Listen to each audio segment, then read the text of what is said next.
નમસ્કાર દર્શક મિત્રો, લોકશાહીની અંદર આપણને મળેલો મત આપવાનો અધિકાર અને એ મત થકી જે સત્તાના નશામાં ચૂર અને જનતાને ભૂલી ગયેલા, જનતાના પ્રશ્નોથી વિમુખ થયેલા અને પોતાને કંઈક રાજાશાહી તરફની માનસિકતા તરફ લઈ ગયેલા એવા નેતાઓને જો આપણે ન ગમતા આપણે એમને સબક શીખવાડવું હોય તો એના માટે એમને હરાવીને એને દૂર કરીને એના વિરુદ્ધ મતદાન કરીને પણ આપણે હટાવી શકીએ અને એને સત્તાથી દૂર ફેંકીને ઉખાડીને આપણે નવી સત્તા સુધી પહોંચવાની જે સત્તા, જે તાકાત, જે બળ, જે અધિકાર, એટલે આપણને મત આપવાનો અધિકાર. આ મત આપવાનો અધિકાર જે છે એ અધિકાર આપણને ભારતીય સંવિધાન, આપણા બંધારણ દ્વારા આપવામાં આવેલો છે. ડૉક્ટર બાબા સાહેબ ભીમરાવ આંબેડકરે બંધારણની રચના કરી અને એ દ્વારા આપણને નાગરિક તરીકેના જે મૂળભૂત અધિકારો મળેલા છે એમાં આપણને શિક્ષણનો અધિકાર, બોલવાનો અધિકાર, આપણને થતા અન્યાય સામે લડવાનો અધિકાર, એવો જ એક અધિકાર એટલે મતાધિકાર. એ મત આપવાનો જે અધિકાર જે છે એ છીનવાતો હોય, એવો અનુભવ થતો હોય ત્યારે એવા સંજોગોની અંદર આપણને થતો જે અન્યાય જે છે એ અન્યાય કેવો છે એની વાતને અવગત કરાવવા માટે અધિકાર જે છે છીનવાઈ જાય એ રીતનું કૃત્ય આચરી રહેલા અત્યારના હાલના શાસકો હોય કે ચૂંટણી પંચ હોય અને એના દ્વારા આપણને કઈ રીતે નુકસાન પહોંચી રહ્યું છે એના ખૂબ જ અગત્યનો વિષય લઈને હું આપની સાથે જોડાઈ રહ્યો છું. આ મારો વિડીયો છે લોકો સુધી પહોંચાડવા માટે ખૂબ શેર કરો અને મારી વાત છે લોકો સુધી પહોંચાડવામાં સહકાર કરો એવી આ તકે હું આપને વિનંતી કરું છું. આ મત આપવાનો જે આપણો અધિકાર જે છે એ અધિકાર દ્વારા આપણે શું કરી શકીએ તો કે ગામના સરપંચ જે છે એ સરપંચ જો ગામના હિત માટે કામ ન કરે તો એના વિરુદ્ધમાં 5 વર્ષે જ્યારે આપણને મત આપવાનો અધિકાર મળે ત્યારે એમના વિરુદ્ધમાં નવો જે કોઈ ઉમેદવાર લડતો હોય તો એમને આપણે મત આપીએ અને આ ગામના હિત માટે કામ ન કરતો હોય અને પોતાને કંઈક સમથિંગ સમજવા માંડતો હોય તો એવા સરપંચને આપણે દૂર કરીએ અને નવા સરપંચને આપણે ચૂંટીએ. એ આપણને ગ્રામ પંચાયતની અંદર મળેલો મતનો અધિકાર કહેવાય. એ જ રીતે હવે પછી નેક્સ્ટ દિવાળી પછી સ્થાનિક સ્વરાજ્યની બીજી ચૂંટણીઓ એટલે તાલુકા પંચાયત, જિલ્લા પંચાયત અને અમે સુરતમાં રહીએ તો સુરતની અંદર મહાનગરપાલિકા, શહેરોની અંદર ગારિયાધાર જેવું શહેર હોય તો એની અંદર નગરપાલિકા, આવી જે સ્થાનિક સ્વરાજ્યની ચૂંટણીઓ તાજેતરમાં હવે નવી આવવાની છે. તો એવા સંજોગોની અંદર તાલુકા પંચાયતનો સદસ્ય, જિલ્લા પંચાયતનો સદસ્ય કે નગરપાલિકાનો કોર્પોરેટર, નગરસેવક કે અમારા મહાનગરપાલિકાની અંદર કોર્પોરેટર ચૂંટાયેલા હોય અને એ ચૂંટાયેલા પ્રતિનિધિઓ જ્યારે જનતાના હિત માટેના પ્રશ્નો ઉઠાવવામાં કે પછી પોતે વિસ્તારની અંદર જે લોકોની સુખાકારી માટેનું કામ કરવાનું હોય, તાલુકા પંચાયત, જિલ્લા પંચાયતને લઈને ટીડીઓ અને ડીડીઓ પાસે જે કામ કરાવવાના હોય એને લઈને ક્ષમતાવાન પુરવાર ન થાય અને લોકોના હિત માટે કરવા જો કામ ન કરે તો એમને પણ આપણે સ્થાનિક સ્વરાજ્યની તાલુકા પંચાયત, જિલ્લા પંચાયતની અને મહાનગર અને નગરપાલિકાની ચૂંટણીઓ આવે તો એની અંદર એના વિરુદ્ધ આપણે મતદાન કરી અને આપણે એમને સત્તાથી દૂર કરી શકીએ. જ્યારે વિધાનસભાની ચૂંટણીઓ આવે ત્યારે વિધાનસભાની અંદર જે ધારાસભ્ય તરીકે કોઈ પણ માણસ હોય અને એ વિધાનસભાની અંદર આપણા જનતાના પ્રશ્નો,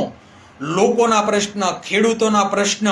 કે પછી શિક્ષણને લઈને પ્રશ્નો, જે વિધાનસભા ટેરેટરીની અંદર જે સુખાકારીના બાબતો હોય એ ઉઠાવવામાં જો એ વામણા પુરવાર થાય અને માત્ર ને માત્ર જે પોતાને મળતી ગ્રાન્ટો જે છે એનો ઉપયોગ જે છે એ ગ્રાન્ટમાંથી હપ્તા ખાવામાં કે પછી જે જરૂરી કામો હોય એને બદલે એને મળતિયાઓને મળે એવા કામો કરવામાં, આવી રીતે કરીને જે જનતાની જરૂરી બાબતો જે છે એના બાબતમાં સભાન ન હોય,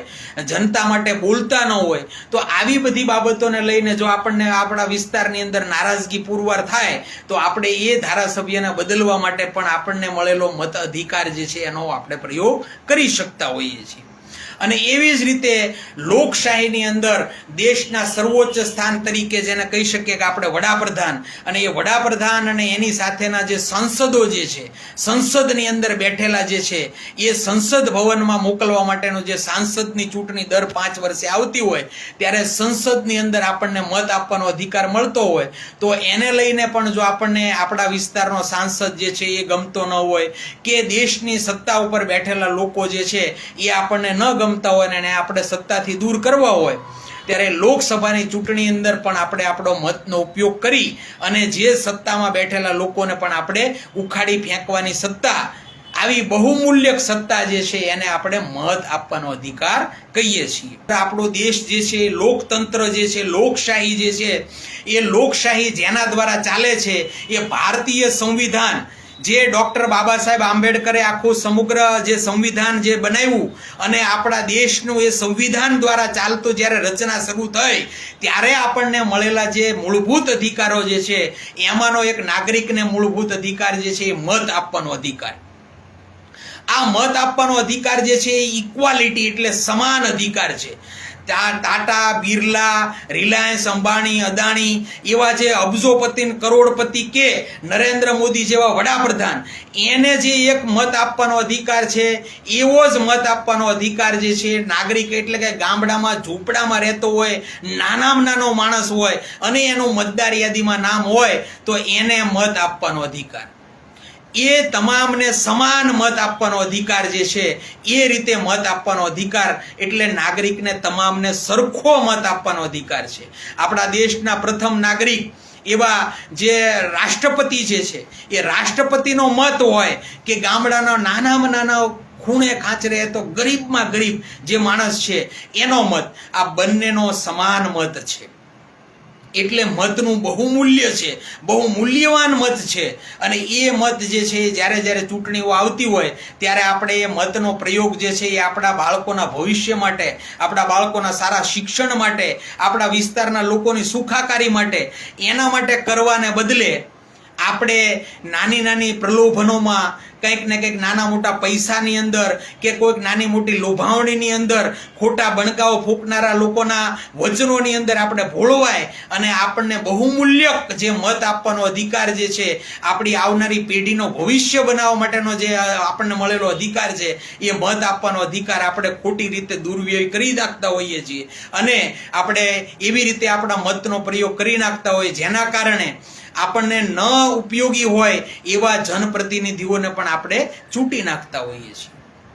જ્યારે દેશની લોકશાહીની અંદર જે 2014ની અંદર જ્યારે નરેન્દ્રભાઈ મોદીએ આપણને અચ્છે દિનનો વાયદો કરેલો અને આપણને કીધેલું કે તમારા ખાતામાં અમે કાળું ધન લાવશું અને 15 લાખ રૂપિયા તમારા ખાતામાં આવી જશે, આવી બધી બાબતો જ્યારે આપણને લાગી અને ત્યારે આપણે બધા એમાં પ્રલોભનમાં આવ્યા અને આપણે અચ્છે દિનની વાતોમાં ભોળવાઈને આપણે નરેન્દ્રભાઈ મોદીને ખોબલે ને ધોબલે મત આપ્યા અને એના દ્વારા એ છેલ્લા 11 વર્ષથી આપણા દેશનું શાસન ને ધુરા સંભાળી રહ્યા છે. આપણે લોકશાહીની અંદર જેને જનપ્રતિનિધિ તરીકે ચૂંટીને લાવતા હોઈએ છીએ એનું આપણે માન સન્માન હંમેશા આપણે કરતા હોઈએ છીએ, પરંતુ એ જે ચૂંટાયેલો પ્રતિનિધિ જે છે એ જ્યારે આપણા પ્રશ્નોથી વિમુખ થાય, આપણને આપેલા વાયદાઓ હોય એ વાયદાઓ જે છે એ ભૂલી જાય, એવા કામ કરવા માંડે કે જેના કારણે આપણા દેશની બરબાદી ઊભી થાય, તો ત્યારે એવા સંજોગોની અંદર આપણા દેશને બરબાદ કરનારા લોકો કઈ રીતે આપણા દેશને બરબાદ કરે છે એ પણ આપણે જાણવું જોઈએ. લોકશાહીનું હનન થઈ રહ્યું હોય, આપણી આઝાદી જે છે એ છીનવવાનો જ્યારે પ્રયાસ થતો હોય એવા સંજોગોમાં આપણે આપણા મત અધિકાર કઈ રીતે છીનવાઈ રહ્યા છે એની બાબતમાં આપણે સજાગ બનવું જોઈએ, માહિતગાર બનવું જોઈએ અને આપણને થઈ રહેલો જે આ મહત્વનો અન્યાય જે છે એની બાબતમાં આપણે માહિતગાર બનીને આ વાત છે લોકો સુધી પણ પહોંચાડવામાં આપણે સહયોગી બનવું જોઈએ. ખૂબ અગત્યની વાત જે છે એ આપણા બંધારણ અંદર મળેલો આપણો મત અધિકાર જે છે જ્યારે છીનવાઈ રહ્યો હોય ત્યારે એક જાગૃત નાગરિક તરીકે, એક મહત્વના સામાજિક આગેવાન તરીકે મારે મારા બહુસંખ્યક ઓબીસી સમાજના લોકો સુધી, આપણા ઓબીસી એસસી એસટીના લોકો સુધી આ વાત મારે પહોંચાડવી જોઈએ. એ મહત્વની વાત લઈને હું આપની વચ્ચે જ્યારે આવ્યો છું ત્યારે ફરી એકવાર મારા સૌ સૌ સાથી મિત્રો જે કંઈ અહીંયા જોડાયેલા છે એ મિત્રોને હું આગ્રહભરી વિનંતી કરું છું કે આપ વધારેમાં વધારે શેર કરી અને મારી આ વાત છે એ લોકો સુધી પહોંચાડવામાં મને ઉપયોગી થશો. તાજેતરમાં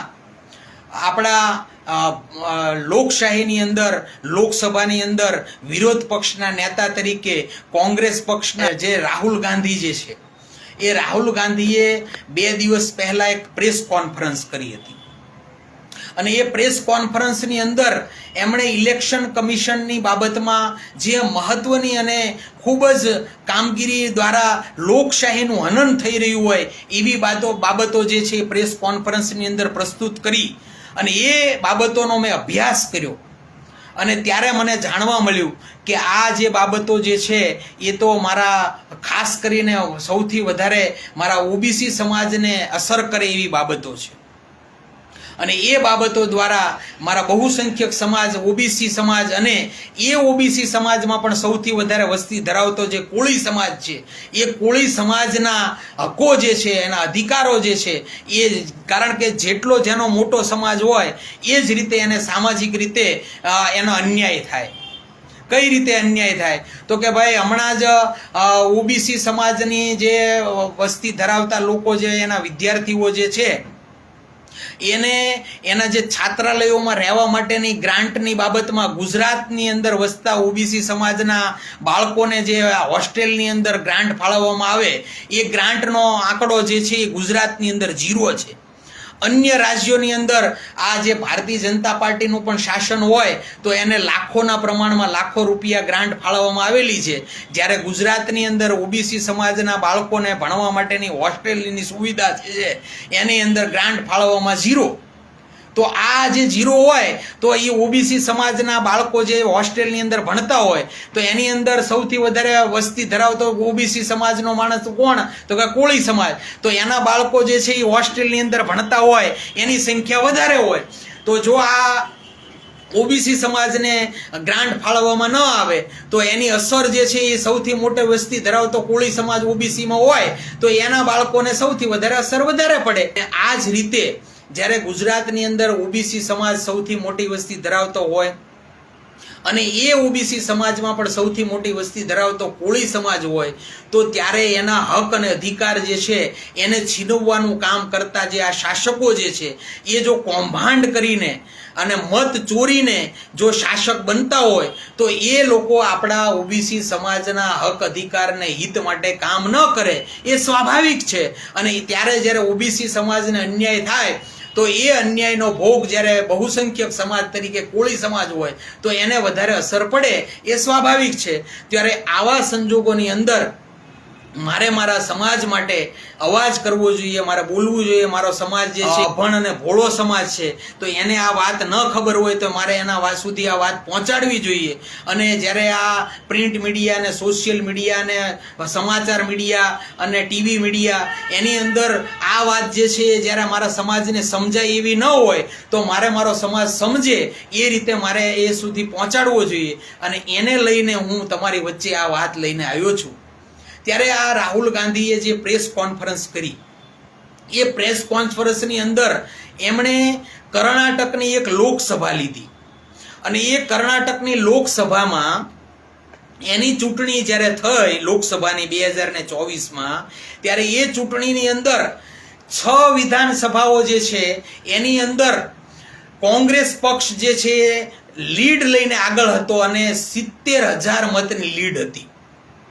ત્યારે એક વિધાનસભા, લોકસભાની અંદર 7 વિધાનસભાઓ હોય છે અને 7 વિધાનસભાઓની અંદર મતદાન થાય અને ત્યારે એ 7 વિધાનસભાઓમાં તમામ વિધાનસભાઓમાંથી સૌથી વધારે મત જેને વધારે મળે એ લોકસભાની અંદર લોકસભાનો સાંસદ તરીકે ચૂંટાઈને જતો હોય છે. ત્યારે 6 વિધાનસભાની અંદર 70,000 મતની લીડ હતી અને એક વિધાનસભાની અંદર એટલા બધા મત ભારતીય જનતા પાર્ટીના ઉમેદવારને મળ્યા કે એ 70,000ની લીડ તો કપાઈ ગઈ પરંતુ ઉપરાંત એ 32,000ની લીડથી એટલે કે 1,02,000 મતની લીડ એક જ વિધાનસભામાં મળી અને 1,02,000ની લીડથી એટલે કે 32,000ની લીડથી એ વિધાનસભા લોકસભાનો સાંસદ જે છે એ એની અંદર ચૂંટાયો. અને એ ભારતીય જનતા પાર્ટીનો એ સાંસદ ચૂંટાયો અને એવી જ રીતે એવા 25 જેટલા વધારે સાંસદો ચૂંટાય અને 25ની મેજોરિટીથી ભારતીય જનતા પાર્ટીને સત્તામાં બેસવાનો મોકો મળ્યો અને એના દ્વારા નરેન્દ્રભાઈ મોદી છે એ ત્રીજી વખત શપથ લઈ અને આજે આપણા દેશના વડાપ્રધાન બનેલા છે. અત્યારે હમણાં ભાવનગર લોકસભાની અંદર નીમુબેન બામણિયા જે છે એ આપણા સાંસદ તરીકે ચૂંટાણેલા છે. તો હવે આ નીમુબેન બામણિયા ચૂંટણી લડતા હોય તો એની અંદર એને ભાવનગર શહેરની જે વિધાનસભાઓ હોય, પછી ભાવનગર ગ્રામ્ય વિધાનસભા હોય, પછી બોટાદ વિધાનસભા હોય, પછી એની અંદર તળાજા વિધાનસભા, આવી બધી 6 વિધાનસભા હોય એ બધાની અંદર કોંગ્રેસને લીડ મળેલી હોય અને પાલિતાણાની એક જ વિધાનસભા હોય એની અંદર આ 70,000ની લીડથી કોંગ્રેસનો ઉમેદવાર જે છે એ ભાવનગર લોકસભા ઉપર લીડ કરતો હોય અને પાલિતાણાની એક જ વિધાનસભામાં એને નીમુબેનને 1,02,000 મત છે એ વધારે મળી જાય એટલે 32,000ની લીડથી આ નીમુબેન બામણિયા ચૂંટાઈ જાય. આ મેં એક તમને દાખલો આપ્યો છે.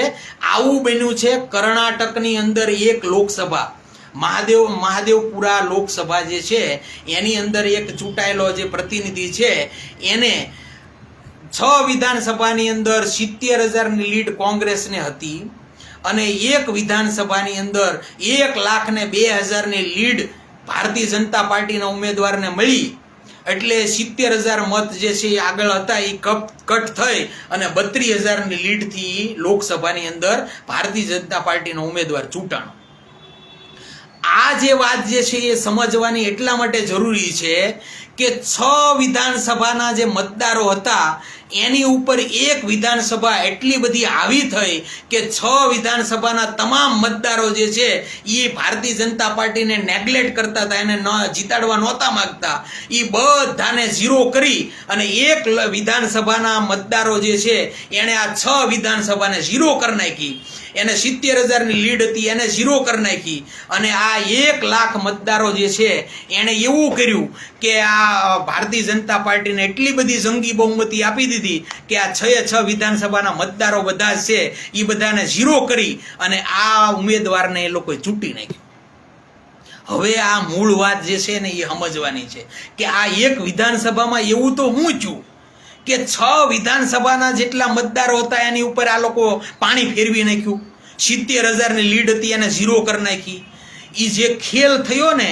એ ખેલ જે છે એ આપણને બધાને સ્પર્શે છે, એ આપણને બધાને અસર કરે છે. કઈ રીતે ખેલ થયો? તો એ જે વિધાનસભા જે છે ને એની અંદર 1,00,000 જેટલા મતદાર એવા એની અંદર ઉમેરી દેવામાં આવ્યા કે એ 1,00,000 મતદારોએ એટલા બધા મત ભારતીય જનતા પાર્ટીને આપ્યા કે એના દ્વારા 6 જેટલી વિધાનસભાઓ જે છે એના બધા મતદારો જે છે એના 70,000ની લીડ છે એને બધાને ઝીરો કરી નાખી. મિત્રો, આપણે આ વાત એટલા માટે સમજવાની છે કે આપણે જે માણસને ચૂંટવા માગીએ છીએ એ 6 વિધાનસભાની અંદર જે ચૂંટવા માગતા હતા એ ન ચૂંટી શક્યા અને એક વિધાનસભાએ આ બધાને જેને ચૂંટવા માગતા હતા એની ઉપર પાણી ફેરવી અને આ માણસને જે છે એ બચાવી લીધો અને ભારતીય જનતા પાર્ટીનો એ માણસ ચૂંટાઈ ગયો. અન્યાય સામે લડનારા લોકોને એ લડાઈનું પરિણામ ક્યારે નથી મળતું જ્યારે એ લોકો આવા ચોરેલા મતથી સરકાર બનાવતા હોય છે અને સત્તામાં આવતા હોય છે. તમે જુઓ કે 6 વિધાનસભાના મતદારોના 70,000ની લીડને ઝીરો કરી અને એક વિધાનસભાના મતદારો હાવી થઈ જાય એવું કારસ્તાન કરનારી આ જે છે ભારતીય જનતા પાર્ટીની સરકારની અંદર ચાલતું આ ઇલેક્શન કમિશન, એણે શું એવી કરેલી કરામત હતી કે જેના કારણે આ 6 જેટલી વિધાનસભાના મતદારો જે છે એના મૂળભૂત મત આપવાનો અધિકાર છે એ છીનવાઈ ગયો. પરંતુ એ ચૂંટાણો ને એ કોઈ એ વિસ્તારની ટેરેટરીના મતદારો દ્વારા નહીં, એક ચીટિંગ દ્વારા, વોટ ચોરી દ્વારા મતદાન ચોરીને ત્યાં બન્યા એવી વાત જે છે એ રાહુલ ગાંધીએ કરી છે. મારો આ વિડીયો જે છે એ હું રાહુલ ગાંધીનો સમર્થક છું અને ભારતીય જનતા પાર્ટીનો વિરોધી છું, નરેન્દ્ર મોદીનો વિરોધી છું એવું કરીને તમે જો જોશો તો તમને તમારા મત જે છે એનો મળેલો અધિકાર જે છે એની વાત તમને સમજાશે નહીં. એટલા માટે એક વખત રાજનીતિનો જે ચશ્મા જે છે ને એને એક કોઈ સાઈડમાં મૂકો અને આપણને મળેલો મત અધિકાર જે છે કેટલો મહત્વનો છે એ વાતને સમજવાનો પ્રયાસ કરો કે એક મત દ્વારા હું મારા સરપંચને ચૂંટી શકું છું, એક મત દ્વારા હું મારા તાલુકા પંચાયતના સભ્યને ચૂંટી શકું છું, એક મત દ્વારા હું મારા જિલ્લા પંચાયતનો જે સદસ્ય જે છે એ મને ન ગમતો હોય તો હું એને હરાવી શકું છું, એક મત દ્વારા હું મારા વિસ્તારના લોકોની સુખાકારી માટે ખેડૂતોના પ્રશ્નો ઉઠાવે એવા પ્રતિનિધિને ચૂંટવા માટે વિધાનસભાની અંદર હું ધારાસભ્ય મોકલી શકું છું અને એવો જ એક મત દ્વારા હું લોકસભાની અંદર હું મારે કોને વડાપ્રધાન બનાવવો એ હું બનાવી શકું છું. એવું કૌભાંડ થાય કે એના દ્વારા ઇલેક્શન કમિશન દ્વારા કંઈ પણ એવું કરવામાં આવ્યું હોય કે જેના કારણે 1 લાખ જેટલા મત જે છે એ બોગસ પડી જાય, ખોટા પડી જાય અને એના દ્વારા 70,000ની લીડવાળા મતદારો જે છે એના 6 વિધાનસભાના મતદારોની મહેનત જે છે એના મનનું જે મુરાદ જે છે એ ઝીરો થઈ જાય. આવું જે કામ થયું છે ને એને લઈને જે રાહુલ ગાંધીએ જે પ્રેસ કોન્ફરન્સ કરી અને જે ઇલેક્શન કમિશન સમક્ષ જે આંકડાઓ રજૂ કર્યા છે એ આંકડાઓ એ આપણા મારે અને તમારે અને આપણા બાળકોના ભવિષ્યની સાથે થયેલા છેડા જે છે એ વાતને લઈને હું આ તમારી વચ્ચે આવ્યો છું. એમણે જે વાત કરી એની અંદર એક વાત હતી કે ડુપ્લિકેટ મતદારોની વાત. એ ડુપ્લિકેટ મતદારો એટલે શું? હું અશોક ભાલિયા એ જે છે આ વિધાનસભા કે મારો આ વોર્ડ છે એની અંદર આવતા અલગ અલગ બૂથ જે છે એની અંદર મારા 10 જગ્યાએ નામ હોય તો એને ડુપ્લિકેટ મતદાન કહેવાય અને એ 10 જેટલી જગ્યાએ હું પછી અલગ અલગ જગ્યાએ ફરું અને હું પોતે મતદાર કરી આવું અથવા મારા જેવા મળતિયાઓના આધાર કાર્ડ અને ચૂંટણી કાર્ડ અને જે કાંઈ બનાવીને પણ મતદાન કરી આવે એ રીતે કરીને ડુપ્લિકેટિંગ મતદાન. આપણે વિધાનસભાની ચૂંટણીઓ આવે છે ને ત્યારે એક ખૂબ જ મહત્વની વાત જે છે એ ઘણાને અનુભવ થયો હશે અને હમણાં જે ગઈ વખતે સરપંચની ચૂંટણી થઈને ત્યારે પણ ઘણા ગામડાઓની અંદર આવો અનુભવ થયો હશે. જે આ મારો વિડીયો જોશે કે નહીં એને જે ગામની અંદર જેને આવો અનુભવ થયો હોય ને એણે આ વિડીયાની અંદર કોમેન્ટ કરવાની છે કે મારા ગામમાં આવું બનેલું છે અને સાથે સાથે એમણે આ મારો વિડીયો શેર કરીને પોતાના ગામની અંદર પણ આ વાત પહોંચાડવાની. સુરતમાં રહેતા જે મતદારો જે છે અહીંયા કોર્પોરેશનમાં પણ મતદાન કરતા હશે એ જ મતદારો જ્યારે ગ્રામ પંચાયતની ચૂંટણી આવે ત્યારે ગામડામાં મત દેવા માટે અહીંથી બસો ભરીને આવતા હશે. એ તમે જોયા હશે. કોણ હશે, કેવા હશે, કોણ મતદાર હશે એ તમને બધાને અનુભવ હશે અને એને અહીંયા કોમેન્ટ કરવાની છે મારા. પરંતુ એ ગામમાં ન રહેતા હોય, સુરતના નાગરિક તરીકે રહેતા હોય છતાં પણ એ ત્યાં ગ્રામ પંચાયતની ચૂંટણી હોય, તાલુકા પંચાયત, જિલ્લા પંચાયતની ચૂંટણી હોય, ઉપરાંત વિધાનસભાની જ્યારે ચૂંટણી હોય ને ત્યારે 2-3 રાઉન્ડમાં મતદાન થાય. ત્યારે 2-3 રાઉન્ડમાં મતદાન થાય એટલે સુરત, અમદાવાદ એવા જે સિટીઓ હોય એની અંદર જે મતદારો રહેતા હોય એનો મતનો દેવાનો અધિકાર છે એ એક રાઉન્ડમાં પતી ગયો હોય અને પછી 10-15 દિવસ પછી જ્યારે બીજો રાઉન્ડ સૌરાષ્ટ્રમાં આવે, મત દેવાનો દિવસ આવે ને ત્યારે અહીંથી બસો ભરી અને સૌરાષ્ટ્રમાં પાછા વિધાનસભાને ધારાસભ્ય હોય, સરપંચ ચૂંટાતો હોય ત્યારે એ લોકો મતદાન કરવા ઘણા લોકો જાય છે. તો એ શું કહેવાય? એને ડુપ્લિકેટિંગ મતદાન કહેવાય. એટલે કે 2 જગ્યાએ મતદાર, 3 જગ્યાએ મતદાર, 4 જગ્યાએ મતદાર. તો રાહુલ ગાંધીએ આ જે વિધાનસભા 1,02,000ની લીડ જે વિધાનસભાએ આપી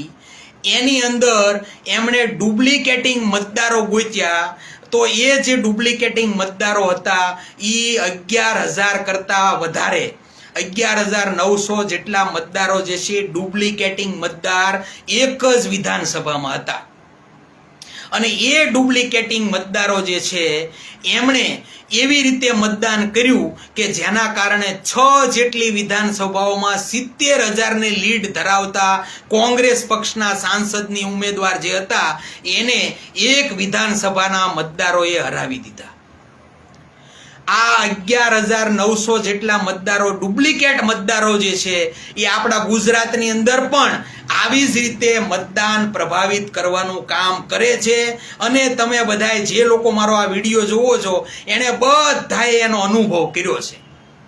તો આ જે ડુપ્લિકેટિંગ મતદાર જે છે ને એ પોતાના ગામની અંદર જે લોકો પોતે જેને સરપંચ બનાવવા માંગતા હોય, જે ગામમાં રહેતાય ન હોય, ગામની અરે માત્ર મતદાર તરીકેનો નેઠો હોય, બાકી બધા સુરત રહેતા હોય, ઈ ગામના સરપંચ તરીકે ઈ ગામની અંદર રહેતા હોય, ઈ જેને ઈચ્છતા હોય એને સરપંચ ન બનવા દે. તો એ હું છું કહેવાય, એ તમે જે ગામમાં અંદર રહેતા હોય એ ગામના નાગરિકોના મતને છીનવીને વોટ ચોરી કરીને એ ગામને જે નથી જોતો અને જેને લાગે પડતો નથી એવો સરપંચ આપીને આવે અને એ ગામના લોકોના મત આપવાના અધિકારની ઉપર તરાપ મારે અને વોટ ચોરી કરે. આને ડુપ્લિકેટિંગ વોટના મતદાન કહેવાય. અને એ ડુપ્લિકેટિંગ મતદાનનો ભોગ આપણા ગુજરાતના લોકો છેલ્લા ઘણા વર્ષોથી થતો આવ્યો છે અને આજે પણ એની સામે આપણે કંઈ કરી શકતા નથી. તો હવે આપણે સજાગ બનવું જોઈએ અને ઇલેક્શન કમિશનને આપણે કહેવું પડશે કે આ ડુપ્લિકેટિંગ વોટર્સ જે છે એની શોધ કરે અને આ ડુપ્લિકેટર વોટરો એનું 2 જગ્યાએ નામ હોય તો એનું નામ કાઢીને એનું એક જગ્યાએ નામ કરીને અમને મત આપવાનો જે મળેલો અધિકાર છે જે છે એ અધિકારને આપણે બચાવવો પડશે. એના માટે આપણે સજાગ બનવું પડશે. કારણ કે આપણો બહુસંખ્યક સમાજ જે છે એમાંનો ખાસ કરીને ઓબીસી સમાજ, કોળી સમાજ જે છે ગ્રામ્ય વિસ્તારમાં સૌથી વધારે વસવાટ કરે છે અને એના કારણે જે નથી ઈચ્છતા એવા સરપંચો અહીંયા શાસકો બને છે, નથી ઈચ્છતા એવા તાલુકા પંચાયતના સદસ્યો અહીંયા શાસકો બને છે, નથી ઈચ્છતા એવા જે છે ધારાસભ્યો પણ ત્યાં શાસક તરીકે ત્યાં બનીને આપણી ઉપર શાસન કરી રહેલા હોય એવા અનેક દાખલાઓ જોવા મળે છે. તો ગુજરાતના લોકો સભાન બને, ઓબીસીના લોકો સભાન બને અને આ ડુપ્લિકેટર વોટરો કોણ છે એને આપણે ઓળખવા પડશે અને એને આપણે આપણા મત અધિકારો જે છીનવી રહ્યા છે એની સામે આપણે અવાજ ઉઠાવવો પડશે. તો જ આપણે આપણા મળેલા મતનો અધિકાર આપણા બાળકોના ભવિષ્ય માટે ઉપયોગ કરી શકશું, આપણા વિસ્તારના લોકોની સુખાકારી માટે કરી શકશું, ખેડૂતોને થતા અન્યાય સામે અવાજ ઉઠાવે એવા નેતાને ચૂંટવા માટે કરી શકશું અને એવા જ આપણે વિધાનસભાની અંદર આપણને જરૂરી હોય એવા કાયદાઓનું ઘટન થાય, વિધાનસભા ધારાઓ બને અને એના દ્વારા આપણા ખેડૂતોના બાળકોના શિક્ષણના એવા સારા સારા લોકહિતના પ્રશ્નો માટે આપણે અવાજ કરે એવા નેતાને આપણે ચૂંટી શકશું. તો આ ડુપ્લિકેટિંગ વોટ. બીજું થયું કે એક જ જગ્યાએ એક જ ઘર હોય, નાનું એવું ઘર હોય અને ત્યાં 80 જણા રહેતા હોય. એક નાનું એવું ઘર હોય ને 80 જણાના નામ મતદાર યાદીમાં હોય. આ જે છે એ એવા એક સરનામે 80 જણા રહેતા હોય, એક સરનામે 40 જણા રહેતા હોય, એક સરનામે 60 જણા રહેતા હોય. એવા એક સરનામાવાળા મતદારો જે છે એવા ડુપ્લિકેટ મતદારો આ કર્ણાટકની અંદર મહાદેવપુરા સંસદની અંદર જોવા મળ્યા અને એ એક વિધાનસભાએ 6 જેટલી વિધાનસભાના મતદારોના જે મનની અંદર જે નેતાને ચૂંટવાની લાગણી હતી એના ઉપર પાણી ફેરવી દીધું. આવા એક જગ્યાએ ખોટા રહેતા હોય ને ખોટા સરનામાથી જે મતદાર બન્યા હોય એવા મતદારો જે છે એ મતદારોની સંખ્યા પણ ખૂબ મોટા પ્રમાણમાં આ વિધાનસભાની અંદર જોવા મળી છે. અને એના નામ ક્યારે ચડ્યા હોય, ઇલેક્શન કમિશને BLOએ એના નામનું વેરિફિકેશન કર્યું હોય, એનું સરનામું વેરિફિકેશન કર્યું હોય, એનું જે ફોર્મ ભર્યું હોય મતદાર યાદીમાં નામ ચડાવવાનું એ બધાનું વેરિફિકેશન કર્યું હોય, એને ઇલેક્શન કમિશને નામ ચડાવ્યો હોય ત્યારે જ એના નામ હશે એમાં અને તો જ એના નામ હોય એટલે એને મત દેવાનો અધિકાર મળ્યો હશે. તો આવા ખોટા સરનામા રજૂ કરીને જેના ત્યાં રહેતા ન હોય એવા લોકો 80 નામ જે છે દાખલ થયેલા હોય અને જેણે મતદાન કરાવ્યું હોય અને એના દ્વારા આ જે ચૂંટાયેલો પ્રતિનિધિ છે એ સંસદમાં જાય અને પછી એ આપણા હક અધિકાર માટે ક્યારેય અવાજ ન કરે. કારણ કે એ તો ચોરીના મતથી ચૂંટાયેલો માણસ છે. એને કોઈ મતદાન 6 વિધાનસભાના લોકો તો એને નેગ્લેક્ટ કરતા હતા. 70,000ની લીડ મળેલી હતી એની વિરુદ્ધના માણસને, તો એને હરાવી દીધો આ ખોટા મતદારોએ. એટલે આવા ખોટા મતદારો જે છે, જે નથી રહેતા અને આપણા વિસ્તારમાં એના નામ હોય, તો એની બાબતમાં પણ આપણે સભાન બનવું પડશે, જાગૃત બનવું પડશે અને એ લોકોના નામ આપણે અહીંયાથી દૂર કરાવવા પડશે. અને એના માટે આપણે ઇલેક્શન કમિશનની સામે અવાજ ઉઠાવવો પડશે. અને એ ઇલેક્શન કમિશન જો એને આવા ખોટા નામોવાળા, ખોટા સરનામાવાળા માણસોને અહીંયા રાખતા હોય, તો એની બાબતમાં ઇલેક્શન કમિશન પણ આ જે ચૂંટાયેલો પ્રતિનિધિ છે એની સાથે મળેલું છે એની સાબિતી થાય છે. કારણ કે એણે ખોટા નામ ચલાવ્યા, ત્યાં નથી રહેતા એના નામ ચલાવ્યા. એક નાની એવી ખોલી હોય અને એની અંદર 80 જણા રહીએ કે કોઈ દી? તમે વિચાર કરો, 10 બાય 10 ની રૂમ હોય, એમાં 80 જણા રહીએ કે? તો એવા 80 જણાના નામ એક 10 બાય 10, 10 બાય 20 ની નાની એવી ખોલીમાં પકડાણા. અને એ ત્યાં જઈને ઇન્ડિયા ટુડેના પત્રકારોએ તપાસ કર્યું તો ત્યાં એ 80 માંથી કોઈ રહેતા નહોતા, કોઈ રહેતા જ નથી ત્યાં. તો આ 80 જણા નામ આ વિધાનસભામાં કોણે નાખ્યા? ઇલેક્શન કમિશને નાખ્યા. તો આ ઇલેક્શન કમિશન ક્યાંક ને ક્યાંક રીતે આ ભારતીય જનતા પાર્ટીનું એનું પીઠલકું બનેલું હોય, એને મદદ કરતું હોય, એવું ન માની શકાય. તો આ જે વાત છે એ આપણા મત અધિકારની ચોરી છે. એટલે માટે આપણે આપણા બક્ષીપંથ સમાજના, કોળી સમાજના, બહુસંખ્યક સમાજના લોકોએ જાગૃત બનવું પડશે. ભારત દેશના અને ગુજરાતના તમામ નાગરિકોએ જાગૃત બનવું પડશે કે આવા મત ચોરીથી ચૂંટાયેલા જે પ્રતિનિધિઓ જે છે અને એના દ્વારા જો આ સરકાર બની હોય, તો આ સરકાર જે છે એ ચોરીના મતથી બનેલી સરકાર કહેવાય. અને એ ચોરીના મતથી બનેલી સરકારને સહકાર કરતું જો ઇલેક્શન કમિશન હોય, તો ઇલેક્શન કમિશનના જે અધિકારીઓ જે છે, જેણે આવા ખોટા નામ ચડાવ્યો હોય અને ખોટા નામ ચલાવ્યા હોય અને એને મત દેવાનો અધિકાર આપ્યો હોય, તો એણે આપણા દેશની લોકશાહી સાથે છેડા કર્યા છે. એ વાત આપણે સમજવી પડશે. ત્રીજી વાત, રાહુલ ગાંધીએ જે પ્રેસ કોન્ફરન્સમાં એ વિધાનસભા જે છે એની અંદર જે ખોટું મત ચોરી કઈ રીતે થઈ એની ત્રીજી વાત જે રજૂ કરી, તો એડ્રેસ જ નહીં, 0 ઘર નંબર, તો કે 0 ઘર નંબર 0 હોય અને એનું મતદાર યાદીમાં નામ હોય, એવા મતદારો પણ એમાં જોવા મળ્યા. ત્યાં રહેતા ન હોય, ઘર નંબર 0 એવું ખોટું એડ્રેસ, એવા મતદારો. પછી ચોથું, તો કે મતદાર યાદીમાં નામ હોય, ફોટો હોય, પણ એ ફોટો દેખાય નહીં એવો હોય કે અથવા ફોટો જ ન હોય, એવા મતદારો. તો આ જે મતદારો જે છે એ ડુપ્લિકેટ ખોટા મતદાર બની અને અહીંયા મતદાન કરી આવે, આધાર કાર્ડ દેખાડે, ચૂંટણી કાર્ડ દેખાડે, તો એની અંદર ફોટો જ ન હોય તો ઓળખે કઈ રીતે? તો એવી રીતે કરીને પણ મતદાન કરી આવે. તો આવી રીતે જે મતદાર યાદીમાં ફોટો ન હોય અથવા હોય તો દેખાય નહીં એવો હોય, આવા મતદારો પણ ત્યાં જોવા મળ્યા.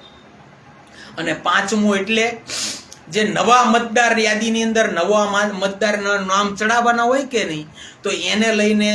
ફોર્મ નંબર 6 ભરી અને મતદાર યાદીમાં નામ ચડે. તો આ મતદાર યાદીમાં નામ ચડાવવાનું હોય ને, તો એની અંદર મતદાર યાદીમાં નવા મતદાર કોણ હોય કે જે 18 વર્ષ, જેને મત આપવાનો અધિકાર મળ્યો હોય, એવા 18 વર્ષના મતદાર બને અને પછી એને મત આપવાનો અધિકાર મળે એટલે એ મતદાર યાદીમાં નામ દાખલ કરવાનું ફોર્મ ભરે અને પછી એનું મતદાર યાદીમાં નામ ચડે. તો આવા જે 18 થી કદાચ નામ ન ચડાવ્યું હોય તો 2, 3, 4, 5 વર્ષ વયા જાય, તો 18 થી 23 વર્ષના હોય, અરે 25 વર્ષના હોય,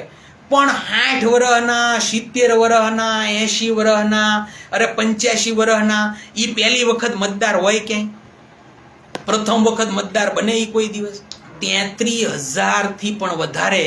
આવા પ્રથમ મતદાર જે એવા જોવા મળે એમાં, કે જેની ઉંમર 60, 70, 65, 75 એવી જોવા મળી. તો આવા પ્રથમ વખત મતદાર આપણે ટીવીમાં જોતા હશું કે નરેન્દ્રભાઈ મોદીનું જ્યારે ચૂંટણી આવે ને ત્યારે એ કે પ્રથમ વખત જે મતદારો મતદાન કરે ને એ નરેન્દ્રભાઈને બહુ મતદાન આપે છે, બહુ મત આપે છે, એવી જાહેરાત ટીવીમાં, ન્યૂઝમાં બતાવે. પણ આ પ્રથમ વખત મતદાર એ હોય, એ 18 વર્ષના 23 વર્ષના હોય, તો આપણે સમજીએ કે હાલો ભાઈ યુવા પેઢીને કદાચ નરેન્દ્રભાઈ બહુ ગમતા છે એટલે એ એને આપતા છે. પણ આ તો 70 ને 60 ને એવા 33,000 મતદારો જે પ્રથમ વખત 6 ફોર્મ ભરીને મતદાર બને અને એવા એમ કરીને કુલ 1,02,200 જેટલા 250 જેટલા મતદારો આ વિધાનસભાની અંદર આવા ફ્રોડ પકડાણા. અને રાહુલ ગાંધીએ આંકડા સાથે પ્રેઝન્ટેશન કર્યું અને એ જે આંકડાઓ પ્રેઝન્ટ કર્યા ને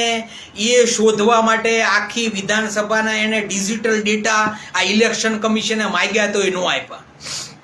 એટલે એ ડેટા કેવા આપ્યા? કાગળની અંદર પ્રિન્ટ કરેલા હોય એવા આપ્યા. એટલે એની 7 ફૂટ મોટી થપ્પી થઈ અને એ થપ્પીમાંથી એણે આવા મતદારો ગોતવા માટે 6 મહિના જેટલા ટાઈમ સુધી અનેક લોકોને કામે લગાડ્યા. ત્યારે એ વિધાનસભાનો અભ્યાસ કર્યો ત્યારે ખબર પડી કે આની અંદર 1 લાખ જેટલા મતદાર ફ્રોડ હતા. અને આ ફ્રોડ નામો દાખલ કરવા માટે જવાબદાર કોણ? તો કે ઇલેક્શન કમિશન ઓફ ઇન્ડિયા. તો ઇલેક્શન કમિશન ઓફ ઇન્ડિયા જે છે એ જો આ એક લોકસભાની અંદર એક વિધાનસભાએ એ સાંસદ જે છે એને ચૂંટાવા ન દીધો અને એવી 25 જેટલી લોકસભાઓ છે કે જેની અંદર 30,000, 32,000, 35,000ની લીડથી ભારતીય જનતા પાર્ટીનો સાંસદ ચૂંટાયેલો છે. તો આવી 25 સીટ જે છે એનું જો બાયફર્ગ્રેશન આવી રીતે કરવામાં આવ્યું હોય દાખલા તરીકે અને એની અંદર આવા 1 લાખ જે મતદારો જે છે એ આવી રીતે ફ્રોડ નાખી અને મતદાન કરાવ્યું છે તો એ 1 લાખ મતદારો જે ફ્રોડ છે એણે એ લોકસભાના જેટલા મતદારો છે એ બધા જ મતદારોના મત આપવાનો અધિકાર છીનવવાનું કામ કર્યું. તો આ મત આપવાના અધિકાર છીનવવાનું, વોટ ચોરીનું કામ કરનારા લોકોને પ્રોત્સાહન આપવાનું કામ જો આ ઇલેક્શન કમિશને કર્યું હોય, એવી જો શોધ થઈ હોય તો એણે આપણી ઉપર જે શાસક તરીકે જે લોકોને મૂક્યા છે, જેને સત્તા સોંપવામાં સહયોગ કર્યો છે, એણે વોટ ચોરીમાં સહકાર કર્યો એવું કહેવાય કે ન કહેવાય? તો એ વોટ ચોરીનું કામ કરનાર જો ઇલેક્શન કમિશનના લોકો હોય તો એ અધિકારીઓએ આપણા દેશના નાગરિકોના મત આપવાના અધિકારને છીનવવાનું કામ કર્યું કે ન કર્યું? તો એ મત આપવાનો અધિકાર છીનવો છે એવી લઈને પ્રેસ કોન્ફરન્સ કરે તો ઇલેક્શન કમિશને આ રાહુલ ગાંધી છે એ ખોટા છે એવું સાબિત કરવા માટે એને આંકડા જાહેર કરીને કહેવું પડે કે આ મતદારો સાચા છે એવું જાહેર કરવું પડે કે નહીં? એ મતદારો 80 જણા અહીંયા રહે છે એવું દેખાડવું પડે કે નહીં?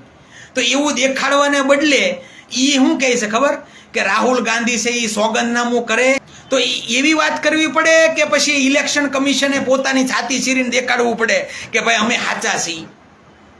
તો એ અમે સાચા છીએ એવું દેખાડવાની એ કરતા નથી. તો એને લઈને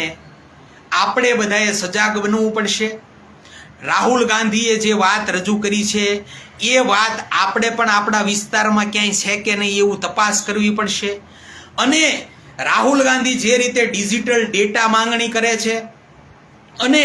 જે લોકસભાની ચૂંટણી હોય કે વિધાનસભાની ચૂંટણી હોય ત્યારે જે વિડીયો શૂટિંગ થાય એ વિડીયો શૂટિંગની જે માંગણી કરે છે